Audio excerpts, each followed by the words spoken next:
Okay, so I'll call this City of Cape Canaveral Board of Adjustment meeting to order.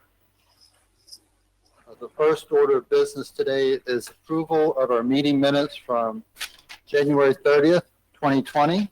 Look over the minutes. I don't really see anything that needs to be changed. No. Make a motion to approve. I second. Okay, so all in favor of approving, say aye. Aye. No opposed. Okay.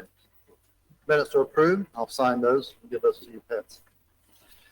Next order of business is the consideration and recommendation of variance number 2101. Diane Batson, applicant, is requesting a variance to reduce the required side yard corner setback from 25 feet to 14 feet on the southern property line, 11-foot variance, 8801 Seashell Lane.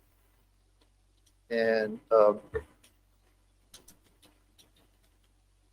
do we have someone to present that for us? Hi. Good evening. Brenda Defoe, Supernaut City Planner. As you mentioned, this is variance 2101. The applicant is Diane Bateson, and she's requesting a variance to reduce the side yard corner setback from 25 feet to 14 feet on the southern property line, which would result in an 11-foot variance. She is planning to construct a pool at 8801 Seashell Lane. This property, and if you'd go to the aerial, this property is off of North Atlantic and Harbor Drive. And if you look at the aerial, I believe the rear of her property is the one that's facing North Atlantic. And that would be the location for the pool. Section 110-584 establishes the setbacks for a pool. The front generally needs to be 25 feet. The side of the interior lot line is 8. The side and the corner lot line is 25 feet, and then the rear is 5. And when we look at all of the setbacks as proposed, the front meets the minimum, the side meets the minimum, the side for the interior lot line, but the side for the corner lot line is where she would meet the 11 feet in order to comply, if you will. And the rear is 19, which meets the minimum setbacks. The subject property is surrounded by a mix of zoning uses. It's technically zoned C1, but there is a residential structure on the property. And around the property has multifamily, single family, and some commercial use. Next slide, Anna. I think we have some, these are some street shots. The first one is looking north, and then we've got a shot looking north as well. Next. And then we've got one is east. And I think we have the next one is the proposed site plan for the pool. And the setback that we're talking about is on the left and right, or the top also? It would be the side. The side? Okay. Mm-hmm. Thank you. The left? Yes. Okay, 7.5. Yes.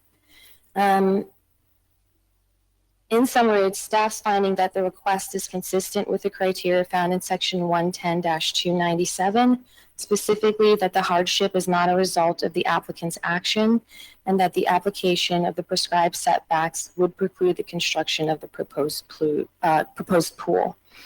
Staff is recommending approval of the variance for 11 feet to the side corner setback, south property line, resulting in a side yard corner setback of 14 feet. And I believe the applicant and her contractor is here if you wanted to ask them some questions. Okay. Do you have any questions? Linda, do you have any questions? I do. Will there be a fence along the street where she wants the variance? Is she required to have one there since it's right off a corner lot? Yeah, hi, Linda. This is Dave Dickey. I don't know if you may not be able to see me. Yeah. The applicant will be required to install the proper and the required barrier. We refer to it as a pool barrier, and that is required by Florida Building Code. And yes, that will be required and that will be inspected by our building official to make sure it's consistent with Florida building code requirements. Okay, David, so is that part of the variance, or will it also exceed, go into that lot? Does she need the 11 feet for strictly the pool and then she needs more for a fence? Or does that 11 feet include the fence? Yeah, it depends on the height of the fence. I believe the fence is going to have to be 6 feet by Florida building code. And the 6 foot, I think that Is there not already a fence there? there's a complete, okay. Is there? She's got to come up to the. Yeah, you're gonna have to. Chair. Would you go back? Yeah.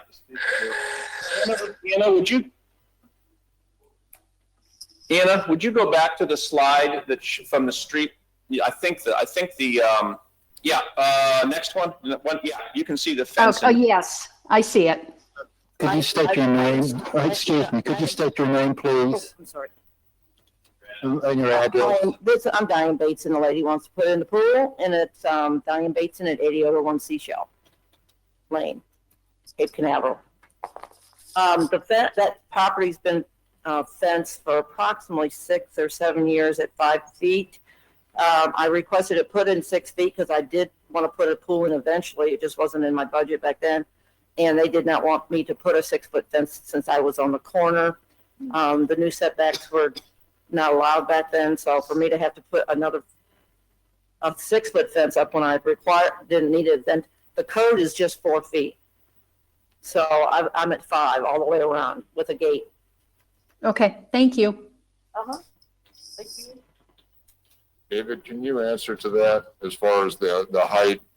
Because I've got conflicting information in my head about the height. She said the code is 4 feet, but I think it's 6 feet for a pool, right? I don't know why this isn't working, but I've seen 4 foot barrier fences before, depending on the location relative to the property lines and the adjacent properties. So what I can tell you, I know this for a fact, that the proper fence barrier to the proper height will be installed. Okay. Before a certificate or a notice of completion is issued for this property. Good enough. I can tell you that. Okay, Thank you. all right, do we have any other questions on the board? No. Okay. So, do we have anybody from the audience that wants to speak or bring up anything?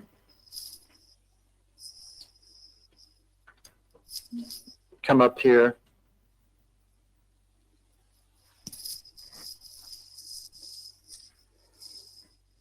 And do the speakers have to be sworn in or anything, or they don't have to do that? Not, I don't know if we swear them in. Speakers are no They're normally just sworn giving in. their opinion. Okay. Unless they're going to present evidence, I guess we'll have to talk about that. Go to call. Okay. Hello. Hi. We are the Please adjacent state your name Ruth Beck, with that. Thank you. BECK. We own the property adjacent to 8801. We're in 8803. And we have no problem with there being a variance approved for her pool. Okay. Thank you.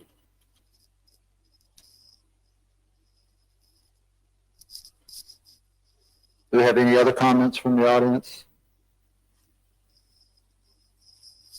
Anything else from board members? No. We might need to ask Anna if there's anybody calling in, since this is a virtual meeting. We can ask Anna if there's anybody calling in that would like to make a comment as well. Is there anyone? calling in? No. Shaking your head, no, no, Mr. Okay. Chair. Where's Anna? She's in the AV. Oh, hey. Okay. All right, so, John, Linda, do you guys have any comments or anything you want to bring up about this? Seems No. pretty forward to me. I mean, I've read the petition, I went to the site and looked at the staff comments. It's not going towards another residence or backyard. On some of the lot line will actually, some of the setbacks will actually increase. And there's still a nice buffer, both fence and vegetation between the backyard and the road and the sidewalk. So, personally, I have no problem with this particular one. Okay. Linda, do you have any comments? No, she answered my question about the fence. That was my concern, and I'm sorry I'm not there with you guys. So are we, Linda. So, are It's cold here, we. Oh my goodness, where you at? Colorado. Oh, it's not too bad then. Yeah. I mean, there's worse places to be. True. All right, well, thank you. So, yeah, I also don't have any real issues with this. It looks like it'll have plenty of setback, and there's a good buffer between, and the fence will make it even better. So, if we have no other discussion, can we call for a question? Go ahead and vote if you want. Did you want to make a motion, Linda? I make a motion that we approve, and I'm sorry I don't have it in front of me. I couldn't print it out. The variance, the side yard corner setback from 25 feet to 14 feet on southern property line at 8801 Seashell Lane.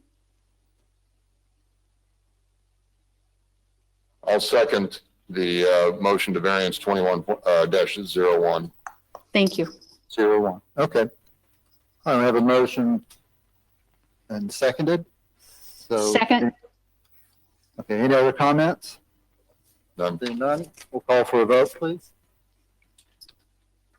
Joe Elliott, 4. Linda Brown, 4. and John Bond. For the motion. Thank you.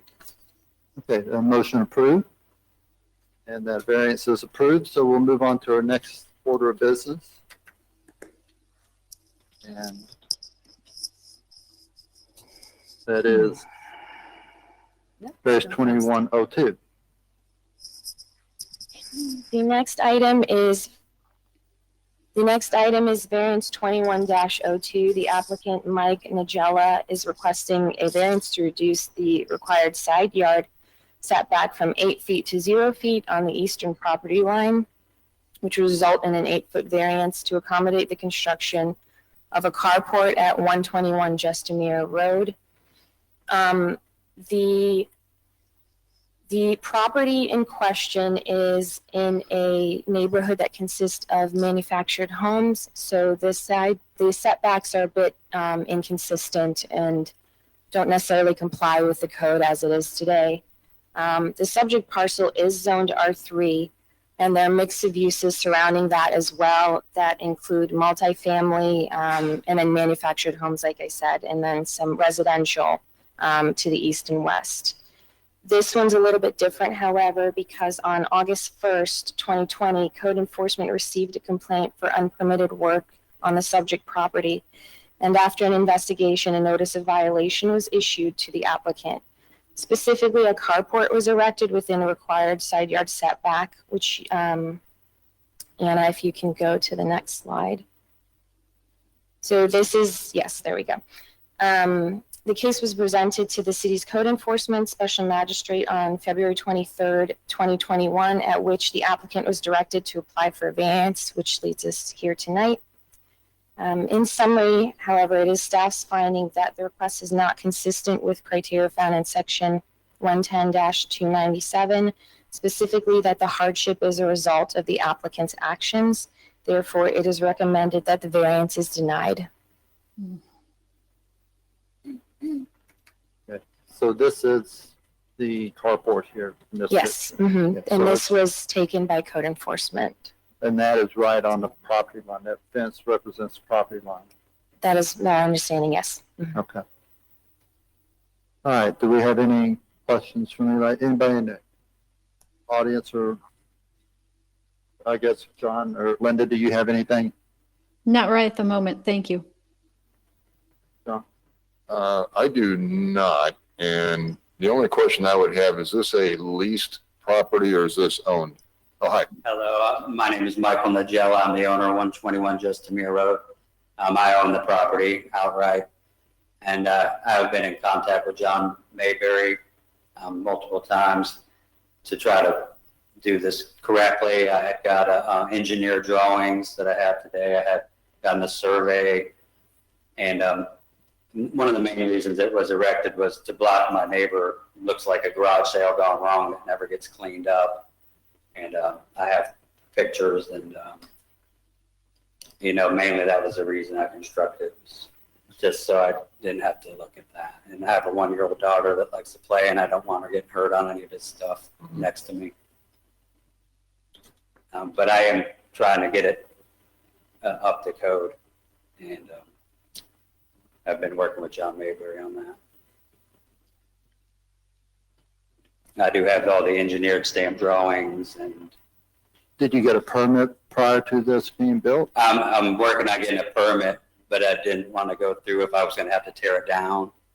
That was my next step, was to try to get the variance so that I could continue with the permit and get it inspected. Joe, I guess I do have a question. Okay. David, what is the difference? I see a fence right there that goes into the carport. What is the difference between having a fence on that property and that wall on that property? I guess that'd be my question too. There's also a building that shares the property behind the carport. There's a block building that's on both of our properties. It's joined. I think part of the issue, though, however, is that it was, it became a code enforcement issue because it was unpermitted work. So those things weren't given consideration. Yeah, and I'll also add that a fence can be on a property line. I mean, obviously, that's where my fences are in my house. And as y'all know, I'm sure if you have fences, they're on property lines. That's where you put your fence. But when this addition was built, it's attached to the principal structure. Therefore, it becomes part of the principal structure. Oh, okay. And that's where the setbacks for the principal structure kick in. So that's kind of the difference between the fence and the I'll call it the addition or the carport. What would the setback need to be if it make it non-variance? I believe in this zoning category, the required It's 8. setback is it 8 feet? 8 feet. 8 feet. 8 feet. Yeah. So somewhere around the middle of where that vehicle is, I would think, or It maybe, would take about 2/3 of that away. Approximately. yeah. So it's really like you couldn't really have one. I mean, practically. But what if he went the other way and it wasn't attached to the existing structure? Well, then we would consider that what's called an accessory structure. And an accessory structure, I believe the setback from the property line has to be 5 feet. Okay. But the accessory structure has to be separated from the principal structure by 10 feet. Oh, Getting closer to the principal. Yeah. So that's where it would run afoul there as well. yeah. It's just a tight piece of property. Yeah, And even 5 feet would not allow a car in there. Mhm. Yeah, it'd be really I mean, tough. I understand the interest. I would want It's to, I would a want the small same thing. area. I do have 5 other properties that have things that were built on the property line on that street. There's multiple structures. I'm trying to do everything right. I do have the engineer drawings. I'm ready to go with permits and get it all taken care of. Yeah, So, but you can't really build as a permit because you'd have to get the variance and, Right. so, If the variance was approved. I mean, yeah. And and the engineered drawings are not part of this package, right? No, I do have them here for the carport. Yeah, I believe the chronology, and I apologize, I stepped out for a few minutes. I believe the chronology was the code enforcement made contact, went to special magistrate. I'm not sure when you had the engineered plans completed, but It was before the magistrate. before the John magistrate. Mayberry was here with me that day. Okay, yeah. Yeah, I've been working with him and he's been really nice and I've just been trying to do everything right. Is it out of order for me to ask to see those plans? Do you have those? I have them. It wouldn't be out of order. I would, question the relevancy. of Okay, those all right, plans all right. because it's- Yeah, because it's a separate issue. Yeah, it's really a building official issue. I'm not sure they're really helpful. I mean, they'd be welcome to look at them.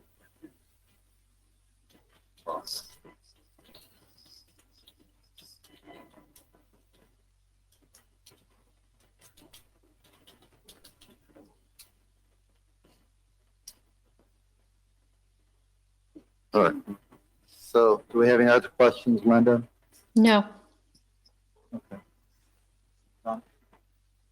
See if there's anybody. Anybody in the audience or online that has anything? Anna? No. Property owner, my name is Jennifer Fritz. If this is the precedence that you cannot, for the code, then there's a lot of other structures on the road as well that I don't know if they're grandfathered in or it just doesn't seem fair that, as a new owner on the street, we're gonna have to shut this down when there's existing structures that are on the property line as well as carports, that they should be able to be standing. Do I need to make a complaint towards all the other adjoining property owners that have the same precedence? Yeah, we certainly in the code enforcement world, we get faced with that exact question on a regular basis. Hey, how about all these guys out here on the street? And our response always is, well, we're here talking about you. And I am familiar with this street. I know there are some non-conforming structures out there. Short of researching each property and building permits and timing and going back and looking at the codes at the time when the building permits were issued, it's difficult for me to sit here this evening and say, hey, this one was built per code, this one was not. It would just be a lot of research, and so we typically don't do that for purposes of a Board of Adjustment variance request. We really kind of focus on the issue at hand, but we certainly can ask our code enforcement to do a sweep down through there and take a look and see what they find. How did this one come to your attention? It was a complaint. I don't know if it was if it was in a neighbor, or I would imagine it would be, since probably it's not a road that a lot of people go down. It's not supposed to be down there, but we did receive a complaint from somebody. I don't recall if we got a name or not. Okay. Yeah, so there are non-conforming structures throughout, but as we move forward, try to bring as much as we can back into performance. So that's what we're trying to do here, and that's why we have the process of getting permits and making sure that things are done properly as we go forward. So do we have any other comments from anyone in the audience or online? Linda, you have any comments? Or No. John? I am definitely not an uncaring person, but I have to look at the merits of this particular case and not what might be changed to happen in the future.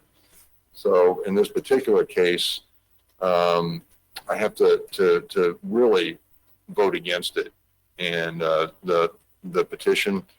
So, and then maybe something will come forth later that would be more palatable.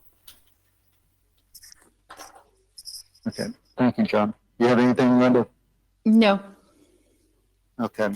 I concur with John. It's not too code, and we have process that we have to follow. So that's the best way to get things done, is to go through the right ways up front, not Mr. get half of Chairman, it done and then try to do it. Sorry to I'm sorry, interrupt. Dave. I didn't mean to interrupt you. No, go ahead. I'm sorry. I'm done. You know, and we are not, as a staff, we're not uncaring either. I mean, these are, obviously, this lady has a young child. It's you know, I get it, and I get why you'd want to have covered parking in, you know, safe, secure area. As a staff, we're responsible for implementing the code. And one of the things that bites us a lot is flooding of adjacent properties. We're dealing with that on a regular basis in the city. And that's one of the reasons why we have setback requirements is, you know, if you look at this site, you're going to see some sheet flow off at the top of that carport onto the adjacent property. And that is, that happens not just here, it happens in a lot of other places. And we have to deal with that after the fact. Our city engineer has to come in and deal with those kind of issues on a regular basis. So there's a reason that we have setbacks and these codes, and it's not to penalize people and make them jump through hoops, collect money. That's not why. There's specific reasons why. So I know it doesn't make it. It appears like where this is going doesn't make it any easier, but there are purposes and reasons. Right. All right. Well, does anyone have anything else? Comments? Seeing none, I'll call. Oh, I'm sorry. In my defense, we've contacted the city to get this guy to clean his yard, and no one will ever do anything about the situation. I do have pictures of what it looks like over there, and it's not pleasant. I'm not bashing him or anything, and I know I did wrong by building the carport without the permits. It will pass inspection. There's no overhang on the porch on the neighbor's property where the runoff would go over there. It drains to the backyard on the particular carport there. It will pass inspection. I've been a carpenter for 25 years. If I was allowed to keep it, I would get the permits and just do everything the way they would want it done. I built it to the engineer's drawings that I do have. It's all legitimate. If you guys could give me a chance with it, I'll make it right and safe. Everything's in proper strapping and hammers, secured. So it's just the fact that it's a mess over there. I have pictures if you'd like to see of what his property looks like. So it's a very small community. I mean, we don't have any yard. Yeah, I definitely feel for you on that one, but I'm not sure we're allowed to really consider the condition of the adjoining property on that. Right. And I'm sure it's built, to code and that type of thing, and you did a fine job building it, but it doesn't meet the setback. So will always become the issue with that. Correct. No matter how strong or structurally. But how is there a setback if behind this there is a building that is on both properties? There's a block building. If you can, I don't know, they're not showing an aerial view, but there's it's about a 12 by 8 block building on both of our properties. It crosses over and it's split down the middle. It's already on the properties. I'm not sure about that, but for this structure here, which what this variance is about and what we're discussing. So Okay. that may be another subject to bring up. I'm not sure about that. So. Okay. All right. So do we have any other discussion? Any other questions? No. Okay. So I'll call for, can we get a motion? I am going to move to deny the petition. Do I have a second? Have a motion to deny? I'll second it. Okay, we have a motion made and seconded to deny 2102. Any other discussion? Seeing none, I'll call for a vote. Joe Elliott, I'm for denying it. I'm for denying. okay, Motion. but, The- so the motion is to deny it. Yes, I agree with Was the motion? denying the motion. Okay, denying the variance. Okay, so do you want me to do roll call? Yes, Okay. Joe Elliott, deny the motion. Linda Brown, Deny the variance. John Bond. For the motion, deny. Okay, so motion, that variance is denied. So do we have any other discussion or anything else for the meeting today? Seeing none, I'll call for an adjournment. Motion to adjourn. Second it. Meeting is adjourned.